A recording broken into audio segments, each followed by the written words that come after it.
Hey Blue Table fans! Hey Blue Table fans! We're going to do our studio update today. First thing we want to look at is this 4,000 point Wood Elves army we just finished. Just our typical awesome stuff. Most notable here is the base work, that the flyers have these branches and stuff on them. And that looks so realistic. Alright, and they have magnetized movement trays. I also wanted to show you this. This is a new Tyranid color scheme that we've been working on. Deep Sea Nids is my tentative code name there. So it's got all the elements of a good Tyranid color scheme. It has a light-dark contrast. You have this blackish green and this sort of creamy green fading up to pale sand there. And so that's cold and warm. It has a light-dark contrast. Did I mention that already before?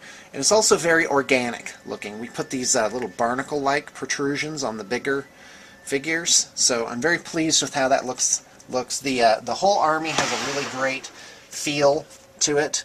I'm not going to pull them all out. Let's just look at one other big guy. Isn't that great? Very organic looking. So I'm super pleased with how that turned out. That's codename Deep Sea Nids. Alright, so now I want to show you some of the Imperial Guard stuff we have for sale. The big thing is the tanks, and there's a whole bunch of them. They go with the Death Corps infantry, or they could just be a generic urban themed thing. This is an enclosed Medusa. That's a Forge World piece, so that's one of the nicer ones. We've got this Forge World Vanquisher. We also have some of these new Demolisher kits. So these convert into lots of different types. Everything in the kit is magnetized on. So there's an Exterminator turret that's magnetized. It has interior magnetization, so you don't actually see the magnets, but they are there. And we even magnetized the plug sponson weapons, and that's because eventually the plugs become a little loose, so the magnetization is just an extra layer of grippiness on that one. So alright, let's move on. Hey there, we're back with the Imperial Guard tanks. So we have this Vanquisher here, and that's a Forge World piece. Very nice. All of this fits with the Death Corps infantry. These Demolishers, I'm trying to do this with one hand. Brig had to go do his work. Yeah, by the way, this is like the 5th take that we've done this. So these are nice, generic, you know, smoothly weathered pieces that would go great in any Imperial Guard army. So these are all magnetized on here like that, and so they have the sponson options that come in the kit, 3 turret options, and even this back part magnetizes out, because this one goes with this executioner type gun, and then it has the ones where it's just the boxes.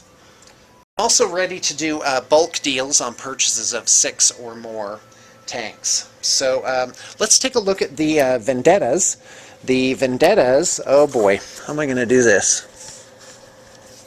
Alright, how's that? So the Vendettas have this, the wings go on, they're nice and sturdy like that.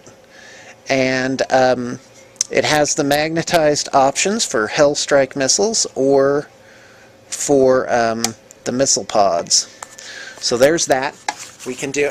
Was that weird? I was holding the camera under my chin like this. Yeah, I think that's going to sound really funny because of the vibration of my head. So let me know how that turned out. Okay, so we also have, for an extra charge, we could magnetize on the Forge World Vendetta kits, which we have on hand and just ready to go. So that's a nice feature. And these really are quite exquisite. This is some of our better work that's come out of the studio. And if you buy 2 of the Valkyries, they come with custom battle foam cases that we can put them in. Same thing for the tanks. We have this. Again, if it's a purchase of 5 or more Lehman Russ type tanks, we can include the battle foam at no charge. Same thing with for the basilisks and the Alright, so let's take a look at some of the infantry. The Death Corps portion of this Imperial Guard has triples of different heavy weapons. Those are very nice, all sold separately. This is a huge amount of level 2 basically painted Cadians. I believe that's about 90 figures and some heavy weapon teams. And that really is the problem with making an Imperial Guard army, is painting all that infantry. But once the infantry are done, you're home free. You can start doing all the fun stuff. Alright, let's take a look at this Death Corps infantry. Just this case, and the case comes with the lot.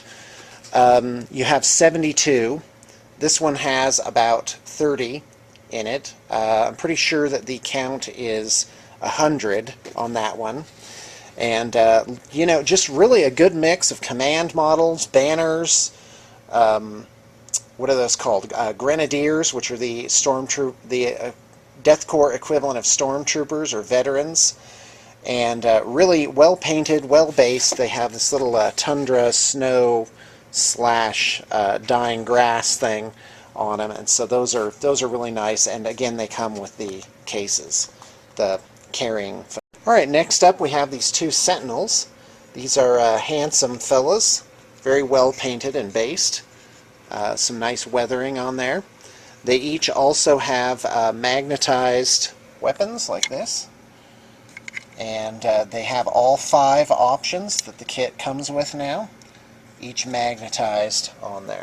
So I've been collecting old D&D modules, really not too concerned about the condition, so check this out. This is Tomb of Horrors from 1978, that's the original one. B1, I think this was one of the first modules that they ever made.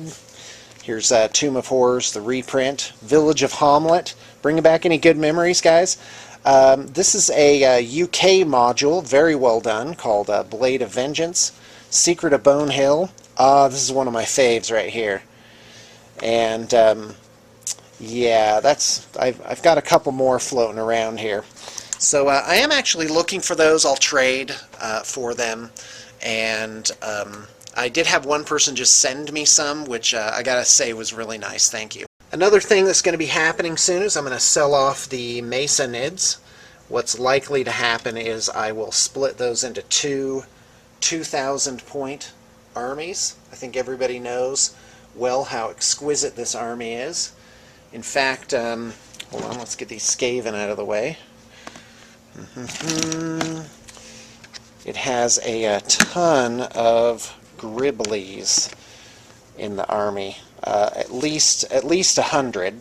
It's 60 Ormagants, I'm pretty sure 40 or 50 Termagants. So that's a nice feature. So probably just going to split that right down the middle, and the only thing that'll be different is that some of them will have certain types of the mid-level creatures, and then the other one will have the other types. So there you have it. That's the studio update for the day. I hope you enjoyed and got your inspiration. Hopefully to buy something over the weekend. That would be really nice.